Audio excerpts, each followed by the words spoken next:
이스라엘 백성들은 에스라가 읽어준 성경 구절만 가지고도 충격을 받고 말씀을 듣는 순간에 그들은 손을 들고 아멘 아멘 소리를 지르고 땅에 얼굴을 대고 납작 엎드려 여호와께 예배를 드렸습니다.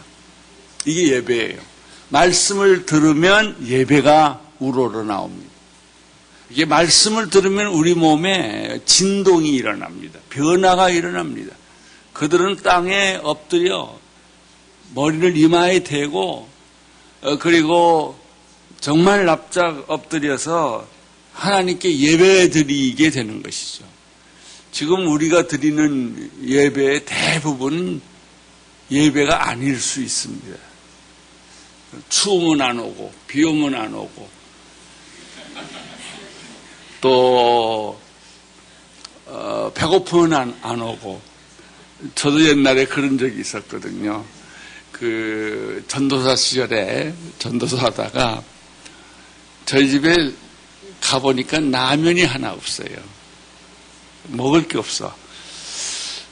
그래서 이제 좀 쉬었다가 또 저녁에 교회를 가요. 주일날인데 그때 청년부 학생 하나가 찾아왔어요. 목사님 좀 상담하고 싶습니다. 근데 이제 내 인간적인 생각에 라면도 하나 대접할 먹을 게 없는데 저 사람을 어떡하나 하다가 제가 바보 같은 짓을 했어요. 다음 주에 만나자. 그러고 내가 보냈어요. 그 다음 날 자살했어요, 이 사람이. 그러니까 뭔가 이 사람은 중요한 문제가 있어서 날 찾아왔는데 그걸 내가 라면 없다고 대접할 게 없다고 초청을 받아들이지를 못한 거예요. 그게 지금까지도 늘 응어리가 돼 있어요. 내가 참 그때 잘못했다 하는 것이죠. 사람들은 말씀을 듣는 순간에 예배라는 것을 깨닫기 시작했어요. 예배를 깨닫는 순간에 그들은 무릎을 꿇었어요. 얼굴을 땅에 댔어요. 그리고 아멘 아멘 하면서 그 말씀을 주신 하나님께 찬양하게 됐어요. 이게 말씀의 감격입니다. 그러니까 말씀을 들으면 내 안에 예배가 생기고 두 번째는 부흥이 일어납니다. 이게 부흥이에요. 말씀 없는 부흥은 바른 것이 아닙니다. 여러분 사람 많아졌다고 부흥하고 웃고 왔다고 부흥한다고 생각하면 큰 오산입니다. 말씀은 이 부흥은 말씀을 듣고 예배를 깨닫고 회개하는 거예요. 그래서 그들은 울기 시작을 했어요. 눈물이 떨어지고 어깨가 흐느적거리고 그런 변화가 누가 시키지도 않았는데 일어난 거예요. 그러니까 진정으로 교회에서 일어나는 현상은 목사님은 설교하면 그 설교를 들을 때 자기도 모르는 사이에 내 몸에 진동이 오고 변화가 오고 녹아지고 깨지고 깨진다는 얘기는 간단해. 내 생각이 지금까지 잘못되어 왔다 이거예요. 그거 바꾸는 걸음이에요. 그리고 울기 시작을 해요. 얼마나 울었던지 느헤미야 총독과 학사 에스라가 레위 사람들을 백성에게 보냅니다. 더 이상 울지 마라. 이날은 주의 날이다. 슬퍼하거나 울지 마라. 그리고 여호와를 기뻐하라. 슬퍼하는 것 대신에 큰 잔치를 베풀라. 여호와를 기뻐하는 것이 너희의 힘이다. 이렇게 말씀했어요. 그러니까 이걸 좀 더 쉽게 설명하면 말씀을 아무 기대감이 없이 기대감이 있죠. 듣다가 그 말씀이 내 안으로 들어오니까 예배가 생기기 시작을 하고 눈이 열리고 귀가 터지고 가슴이 터진 거예요. 그러니까 이 사람들 안에 예배가 생기고 예배가 생기니까 울기 시작한 거예요. 너무 울어서 말린 거예요. 이 제사장이 울지 말라고.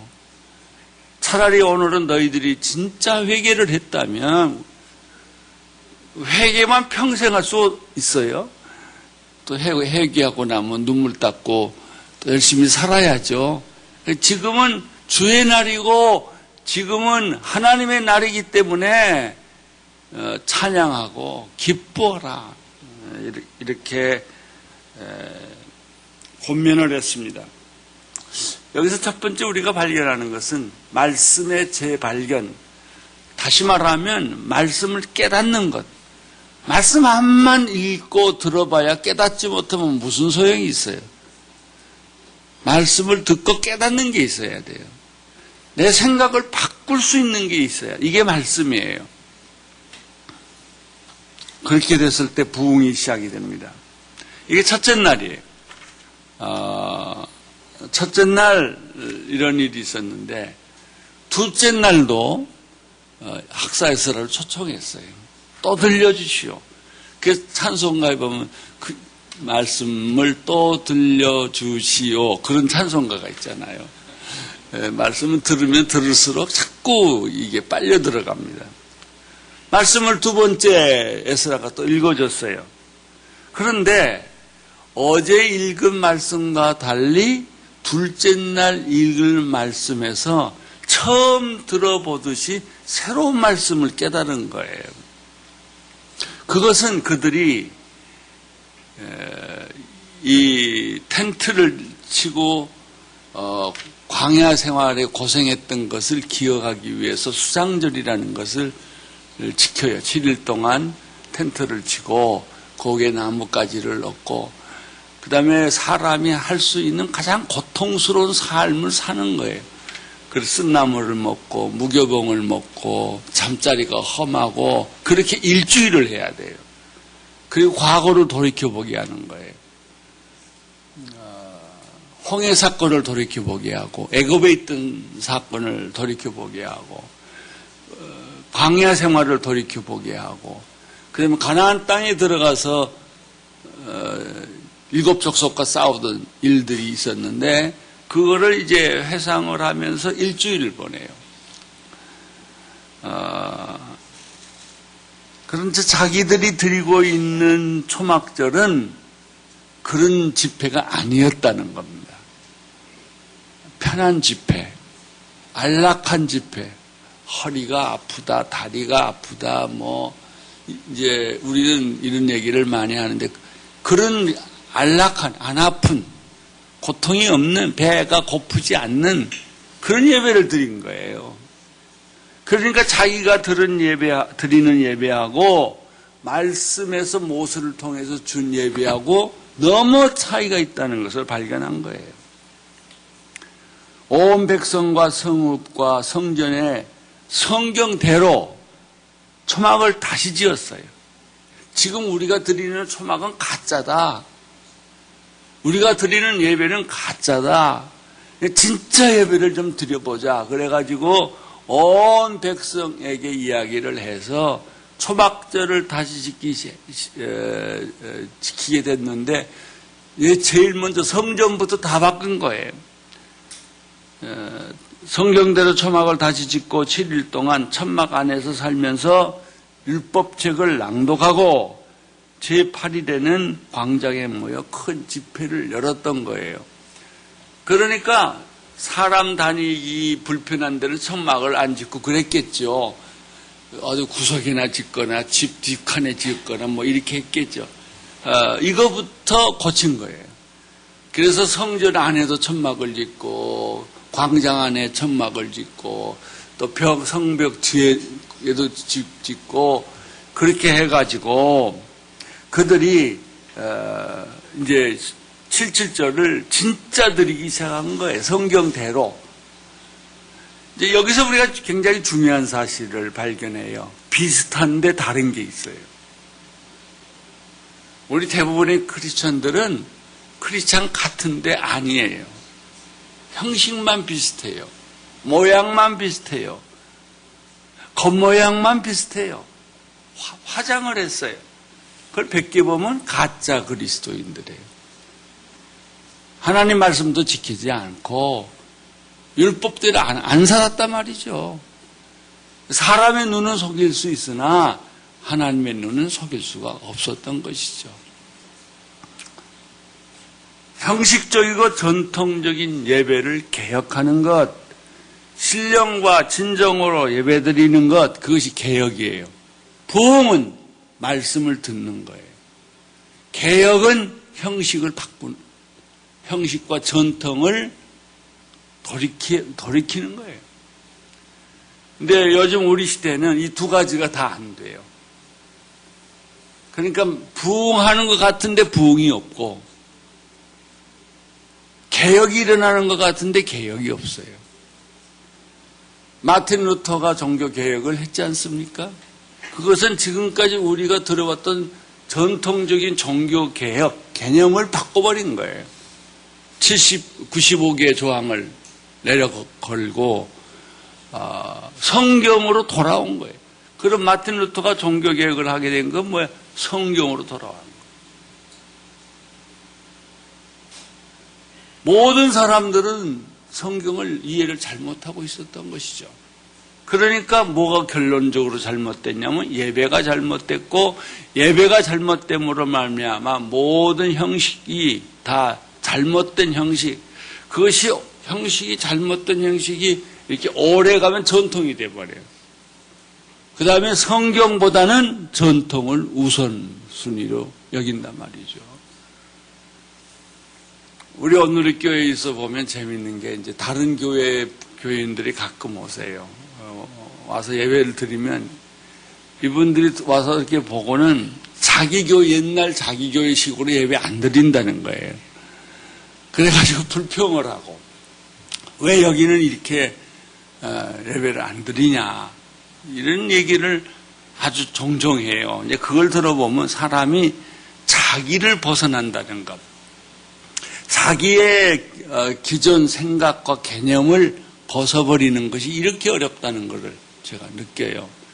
그래서 개신교는 매일 개혁하는 거예요. 매일 새로워지는 것이죠. 늘 이 새롭다는 생각, 옛날에 안주하면 그때부터 죽음이 찾아와요. 끊임없이 개혁을 해야 돼요. 끊임없이 우리는 형식을 벗어나야 돼요. 그리고 새로운 형식을 만들고, 그 새로운 형식이 또 지나가면 전통이 되는 거죠. 또 바꾸고. 아주 예민하게 지금 우리가 뭘 하고 있나? 진짜 우리가 하나님을 바라보고 있나? 이거를 날마다 자기를 성찰하고 우리 자신을 돌아보는 것, 그것이 부흥이요 개혁이라는 얘기예요. 자, 느헤미야 9장 1절을 보십시오. 그달 24일에 이스라엘 백성들이 모두 모여 금식하고 베옷을 입고 머리에 흙먼지를 뒤집어 썼습니다. 그리고 스스로 모든 이방 사람들과의 관계를 끊고 제자리에 선 채로 자기들의 죄와 자기 조상들의 죄악을 고백했습니다. 24일이면 3주, 그러니까 3주가 지났어요. 성벽 공사 다 마치고 3주가 지났는데, 그 3주가 지나는 동안에 그들은 말씀을 듣고 회개하고 그리고 변화를 받기 시작했어요. 특별히 예배의 변화. 저는 일본 교회가 변하려면요, 예배가 변해야 됩니다. 이렇게 계속 전통적으로 예배를 드리면 벗어날 길이 없어요. 새로운 예배, 신령과 진정으로 드리는 예배, 사람이 규정해 놓고 하는 식의 예배는 점점 감옥에 갇히게 되는 것과 똑같습니다. 서울에서도 부흥하는 교회들은 자기 나름대로 새로운 예배, 진정으로 드리는 예배를 드리기 위해서 몸부림치는 걸 볼 수가 있어요. 금식하고 베옷을 입고 머리에 흙먼지를 뒤집어 썼다는 것은 무엇을 의미하면 회개했다는 표적이에요. 금식, 베옷, 머리를 뒤집어 쓰는 것은 회개했다는 말이고, 그 다음에 진정한 회개가 뒤따른다는 얘기가 그 다음에 나와요. 뭐냐면 스스로 모든 이방 사람들과의 관계를 끊고, 그건 뭐냐면 지금까지 내가 세상에서 세상 사람들처럼 살아온 것을 다 회개한 거예요. 우리가 얼마나 세상적으로 사는지 아세요? 우리 아이들은 더 말할 것도 없어요. 주일날 1시간 유년주일 학교 하죠. 애들은 일주일 내내 세상 교육을 받고 있어요. 누가 이기겠어요? 그나마 부모님들이 애들을 도와주지 않으면 애들은 자랄 때부터 게임, 인터넷, 이런 데 다 빠지게 되어 있어요. 자기 아이를 교회에다 맡겨놓고 그 선생님 한 번이라도 찾아가는 부모가 없어요. 학교에서는 이것도 싸들고 저것도 싸들고 선생님한테 열심히 찾아가는데 우리 교회에서는 그런 걸 발견할 수가 없어요.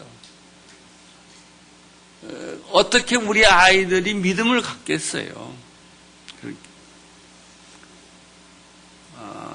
관계를 끊고, 이거는 이방 사람들과 결혼을 끊고라는 말이에요. 성경은 국제결혼을 반대하지 않아요. 그게 아니고 종교적 혼음을 경고하는 거예요. 영적 혼음, 신앙적인 야합, 이거를 지금 경고하는 것이죠. 이방인과 결혼을 잘못하면 이방 종교가 그 집안으로 들어와요. 이런 것을 끊고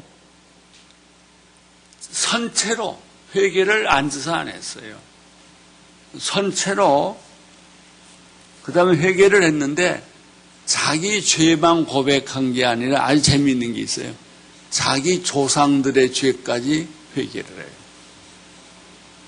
근데 회개는 보통 자기 죄만 회개해요. 근데 부모님들이 잘못 살아왔기 때문에, 죄를 지었기 때문에 그게 후손들에게까지 온 거예요. 그래서 회개할 때는 자기 죄와 조상들의 죄까지 내 죄인 걸로 알고 회개했다 그 말이에요. 근데 우리 교회에서 보통 회개하는 걸 들어보면 우리 부모님들 조상들의 죄를 회개하는 건 별로 들어볼 수가 없어요. 이스라엘 백성들의 회개의 특징은 자기 조상들의 죄까지도, 다시 말하면 이스라엘 백성들이 홍해를 건너고 광야에 와서 얼마나 목이 곱고 불순종하고 하나님 대신에 금송아지를 만들고 그리고 하나님을 배신하지 않았습니까?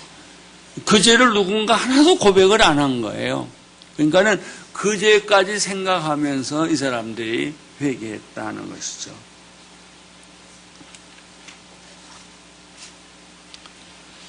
왜 회개가 계속될까? 회개는 한 번 하고 나면 끝나는 것인데 이 사람들이 계속 회개를 해요. 그 이유는 계속 말씀을 들었기 때문에. 말씀을 들으면 어저께 안 보이던 말씀이 오늘 보여요. 이게 큐티예요. 우리가 그렇게 늘 보던 말씀인데 안 보여 그냥. 근데 어느 날 말씀을 읽는데 비수가 되고 망치가 되고 그것이 폭포수처럼 나를 친단 말이죠. 내 가슴을 흔들어 놓는단 말이에요. 이게 말씀이에요. 이게 말씀 난 다 읽었다고 그런 소리 하지 마세요. 난 100번 읽었다. 100번 읽어도 101번 읽을 때는 또 새로워요. 그게 제게 일어나는 사건이에요. 제가 설교를 하는 사람이기 때문에 대부분의 말씀은 모르는 게 없잖아요. 다 한번 읽어봤잖아요. 또 어떤 설교는 수없이 여러 번 했잖아요. 근데 똑같은 말씀이라도 오늘 보면 새로워요. 전혀 안 보이던 게 보이고 안 느껴지던 것이 느껴지기 시작을 하는 거예요. 깜짝 놀라요. 아니 이 말씀에 이런 진리가 숨겨져 있다니 이러죠. 특별히 우리가 제일 잘 아는 성경의 진리가 아주 함축되어 있습니다. 보물입니다. 잘 아는 찬송가는 잘 알기 때문에 안 불러요. 잘 아는 성경도 하나님은 세상을처럼 사랑하사 이거 설교하는 사람 별로 없어요. 근데 그 본문을 가지고 설교하려고 생각하면은 안 보이던 게 막 자꾸 보여요. 내 믿음만큼 성경이 보여요. 내 지식만큼 성경이 보이는 게 아니고 내 믿음과 영적 상태만큼 성경이 열려요. 그것을 보고 그것을 느끼고 전율하고 또 회개하고 그래서 나의 요즘의 숙제는요. 내가 믿고 있던 예배가 또 전통이 되지 않았나. 또 형식이 되지 않았나. 과거에 집착하고 있지 않는가. 이것이 끊임없는 나에 대한 질문이에요. 느헤미야 9장 3절 읽겠습니다. 그들은 또 각자의 자리에서 일어나서 낮 시간의 4분의 1 그들의 하나님 여호와께 율법적을 읽고 또 4분의 1은 죄를 고백하며 그들의 하나님 여호와께 경배했습니다. 낮에 4분의 1이라는 것은 한 3시간 정도를 의미합니다. 3시간 정도 성경 읽고 성경 읽고 나면 회개할 게 또 생겨요. 옛날에는 죄라고 생각하지 않았던 게 죄라는 걸 알게 되고 옛날에는 이게 바르게 살아왔다고 생각했는데 성경을 보면 내가 살고 있는 게 바른 것이 아니었단 말이죠.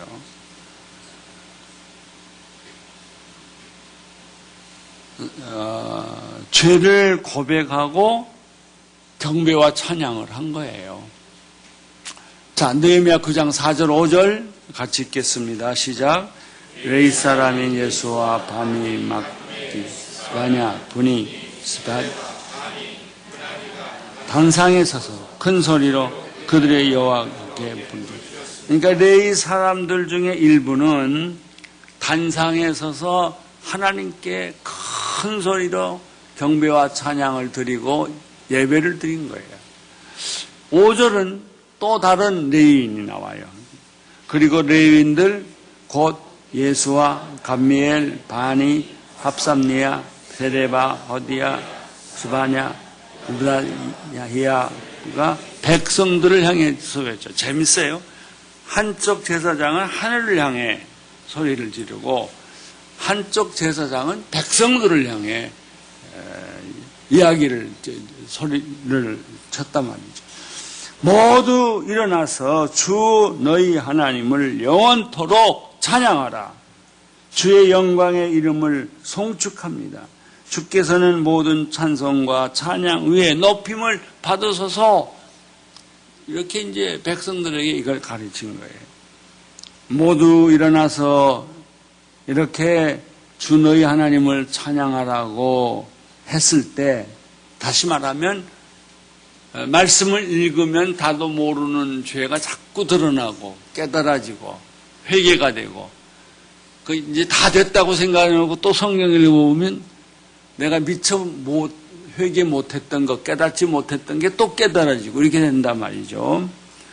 이게 말씀과 회개가 이렇게 반복해서 나타나면 무슨 현상이 생기냐? 신앙 고백이 터져 나와요. 그때야. 9절, 6절부터 8절까지 읽겠습니다. 9장 시작. 오직 주만이 여호와십니다. 주께서는 하늘과 하늘 위의 하늘과 그 위에 떠있는 별무리와 땅과 그 안에 있는 모든 것, 바다와 그 안에 있는 모든 것을 다 짓고 생명을 주셨으니 하늘의 만물이 주를 경배합니다. 여호와께서는 7절, 8절 주께서는 여호와 하나님이십니다. 주께서는 아브라함을 선택해 갈대아 우르를 끌어내시고 아브라함이라는 이름을 주셨습니다. 그 마음이 주께 신실하신 것을 보시고 주께서 가나안 족속과 헷 족속과 아모리 족속과 브리스 족속과 여부스 족속과 기르가스 족속 땅을 자손에게 주시겠다고 언약하셨는데 의로우신 주께서 그 약속 어떻게 했어요? 지켰어요. 하나님은 약속한 것은 한 번도 지키지 않는 적이 없어요. 반드시 지켜요. 그 내용을 요약해보면 오직 주만이 여호와이십니다. 주께서는 하늘과 하늘 위에 하늘과 땅 위에 그 위에 떠 있는 별무리와 땅과 그 안에 있는 모든 것, 바다와 그 안에 있는 모든 것을 다 짓고 생명을 주셨으니 하늘의 만물이 주를 경배합니다. 이런 신앙 고백을 하는 거예요. 여기서 재미있는 건요, 이 하늘을 하나님이 태초 천지를 창조하셨다 그랬잖아요. 하늘에 대한 설명을 보세요. 얼마나 이 성경의 기자들이 우주적인 세계가 현대인들도 발견하지 못하는 과학의 세계까지 다 발견했어요. 하늘과 우리가 이 하늘을 보죠. 비가 왔다, 구름이 꼈다, 태양이 있다 이걸 보는데 하늘 위에 하늘이 있다고 그래요. 헤븐스에. 하늘은 단수가 아니에요. 얼마나 하늘 위에 하늘이 있고 하늘 위에 하늘이 있는지 상상을 못하는 거예요. 그리고 그 위에 떠 있는 별무리들, 이 사람이 생각하는 우주 공간, 세계관이 이렇게 아주 놀라운 거예요. 별무리와 그 땅에 그 안에 모든 것, 그리고 뭐 바다도 얘기하고 다 이런 거 다 하나님이 지었다는 거죠. 그거를. 보통 사람들은 보면 자기가 눈에 보이는 것만 얘기하는데 이 기자는 그렇게 설명을 했어요. 하늘 위에 하늘이 있고, 이제 그게 은하수를 만들잖아요. 은하수가 1000억 개가 있다고 그러잖아요. 그 은하수의 무리가 1000억 개인데 그 1000억 개를 담고 있는 것이 또 1000억 개 있다고 그래요. 이 하늘이 얼마나 큰지 우리는 상상을 못하는 거죠. 이게 다 하나님께서 주신 것입니다. 주께서는 여호와 하나님이시며 아브라함을 부르셔서 언약을 이루셨습니다. 이제 9절부터 15절까지 쭉 읽어보십시오. 시작. 주께서 우리 조상들이 이집트에서 고난받는 것을 보시고 또한 그들에게 홍해에서 부르짖는 소리를 들으시고 표적과 기사와 그 모든 대신들에게 그 땅의 모든 백성들에게 보내셨습니다. 이집트 사람들이 그들에게 얼마나 교만하게 굴었는지 주께서 하신 것입니다. 이렇게 해 주께서 오늘의 명성을 얻으셨습니다. 주께서는 우리 조상들 앞에서 바다를 갈라 그들이 마른 땅을 딛고 건너가게 하셨지만 그들을 핍박하는 사람들은 깊은 물에 돌을 던지듯이 깊음 속에 쳐넣었습니다. 그들은 낮에는 구름 기둥으로 인도하시고 밤에는 불기둥으로 갈 길을 비춰주셨습니다. 주께서는 시내산에서 내려오셔서 그들에게 말씀하시고 의로운 규례와 참된 율법과 선한 율례와 계명을 그들에게 주셨으며 주의 거룩한 안식을 그들에게 알려주시고 주의 종 모세를 통해 계명과 율례와 율법을 가르쳐 주셨습니다. 그들이 굶주렸을 때 하늘에서 양식을 내려주셨고 그들이 목말랐을 때 바위에서 물을 내어 먹이셨습니다. 그리하여 주께서 전에 손을 들고 그들에게 주기로 맹세하신 땅에 들어가 차지하라고 하셨습니다. 이것은 이 내용은 여러분이 잘 아는 내용이죠. 다 아는 내용이에요. 과거에 일어났던 내용이에요. 그것을 다시 우리 마음속에 회상하도록 만들어주는 말씀이에요. 그래서 어떤 사람들은 그렇게 말하죠. 미래란 우리의 과거다. 미래를 생각하면 누구든지 절벽에 서 있는 것 같아요. 안 보이니까, 깜깜하니까.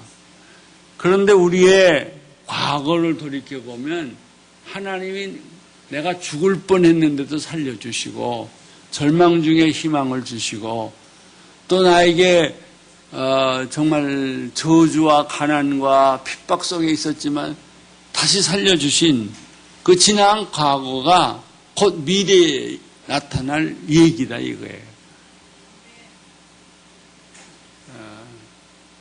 안 보이는 게 아니에요. 우리 지나온 과거를 생각해 보면 우리 미래가 확실히 보인다는 거예요. 그러면 이스라엘 백성들이 항상 생각한 미래는 네 가지예요. 애굽에서의 고통하던 때 얼마나 눈물로 기도하며 하소연했냐는 거죠. 그래서 하나님이 그 소리를 듣고 애굽 이스라엘 백성들을 홍해를 갈라게 했던 사건. 바로가 하나님의 뜻을 저항하고 계속해서 핍박을 하니까 하나님이 10가지 재앙을 주어서 보내지 않았습니까? 이 사건. 홍해가 바다같이 갈라진 사건. 요즘 신학에서는 홍해는 없다. 갈대밭이다. 이렇게 얘기를 해요. 그랬더니 어느 학생이 손 들고 질문하기를 그러면 그 뒤에 애굽 사람들이 다 빠져 죽은 것은 뭡니까? 홍해가 아니고 갈대밭이라면 그러니까 이렇게 해도 말이 안 맞고 저렇게 해도 말이 안 맞는 거예요. 우리는 성경이 기록된 사실을 그냥 믿어야 돼요. 그래서 그 네 가지 거예요. 에집트에서 고생하던 거, 그래서 이스라엘 백성들이 하소연하고 눈물 흘리던 거, 하나님이 애굽의 바로의 손에서 홍해를 건너게 한 거, 그 다음에 하나님께서 또 40년 동안 애굽에서 뺑뺑 돌린 거, 하나님이 고기도 주시고 만나도 주시고 또 하나님께서 율법도 주시고 또 하나님께서 생수도 주시고 불기둥도 주시고 구름기둥도 주셨던 이 7가지 사건을 다 회상해봐라. 그리고 마지막으로는 여호수아를 통해서 가나안 땅을 점령했던 사건, 이걸 생각해봐라. 얼마나 우리 하나님은 어제나 오늘이나 영원토록 동일하시고 신실하신 하나님이냐. 지금도 하나님은 우리에게 약속한 모든 것을 우리가 미래는 안 보이지만 이미 다 이루어진 것과 똑같은 것이다. 의심하지 마라.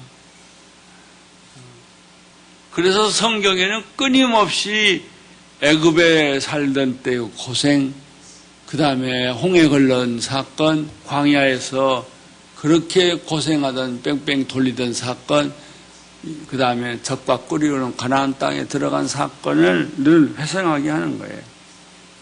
그 얘기가 9절부터 15절 사이에 있어요.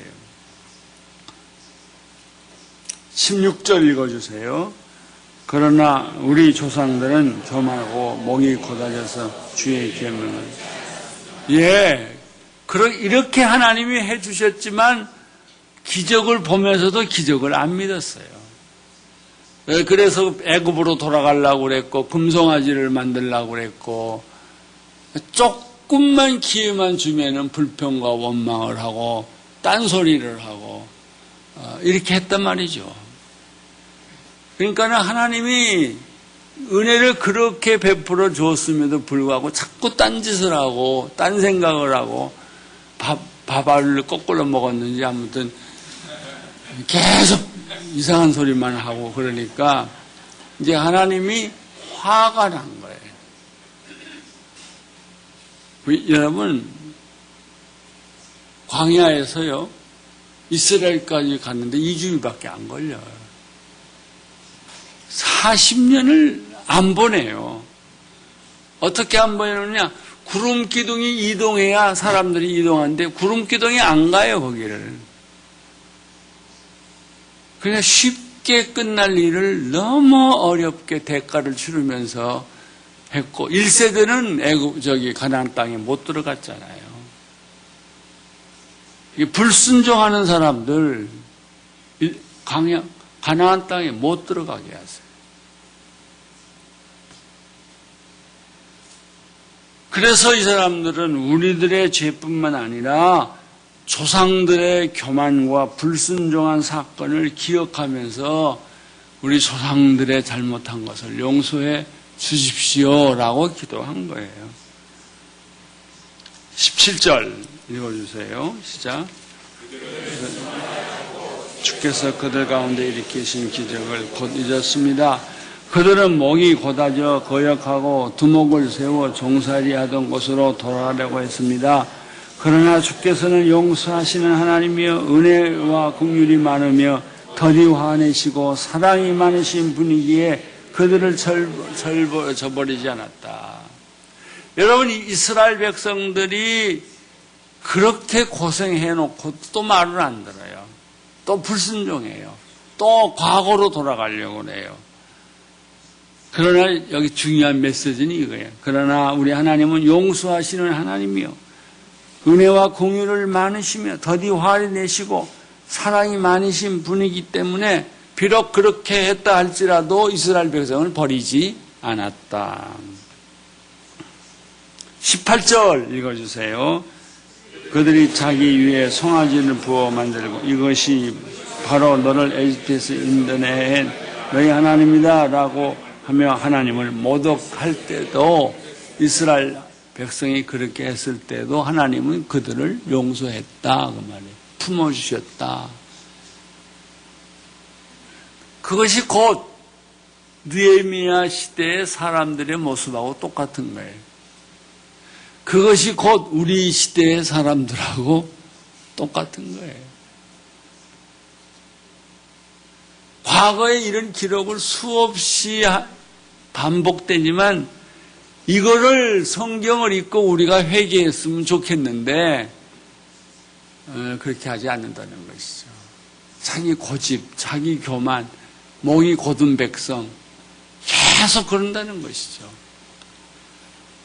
19절부터 22절까지 계속 읽겠습니다. 주께서는 주의 큰 공일로 그들을 광야에 버려두지 않으셨습니다. 낮에는 구름기둥이 떠나지 않고 그 길을 인도했고 밤에는 불기둥이 그들의 간 길을 비켜 비춰주셨습니다. 또 주의 선한 영이 주어 그들을 가르치셨습니다. 주께서는 그들 입에 만나가 끊어지지 않게 하시고 그들이 목마르면 물을 주셨습니다. 주께서 그렇게 40년 동안 광야에서 그들을 돌보셨기에 그들이 부족한 것이 없었습니다. 옷도 낙지 않고 발도 부르트지 않았습니다. 주께서 여러 나라 민족들을 우리 조상에게 굴복시켜 주셨고 그 영역을 나누어 주셨습니다. 그리하여 그들은 헤스본 왕 시온의 땅 바산 옥의 땅을 차지했습니다. 얼마나 놀라운 일입니까? 그럼에도 불구하고 결론 하나님은 우리를 사랑하시고 용서하시고 품어주시고 은혜를 베풀어 주시고 또다시 기회를 주신다는 것이죠. 이 기회를 놓치지 마십시다. 은혜를 베푸시는 하나님, 용서하시는 하나님, 우리에게 희망을 주시는 또 주시는 하나님, 그분을 버리지 말고 불순종하지 말고 오늘 우리 세상은 점점 어두워져 가고 악의 세력이 승승장구하는 이때에 힘을 합하여 주님을 찬양하고 섬기고 예배드리고 경배하는 말씀을 듣는 축복이 여러분들에게 있게 되기를 축원합니다. 안심하십시오. 하나님은 여러분을 용서하십니다. 기회를 주십니다. 사랑하십니다. 할렐루야. 아멘.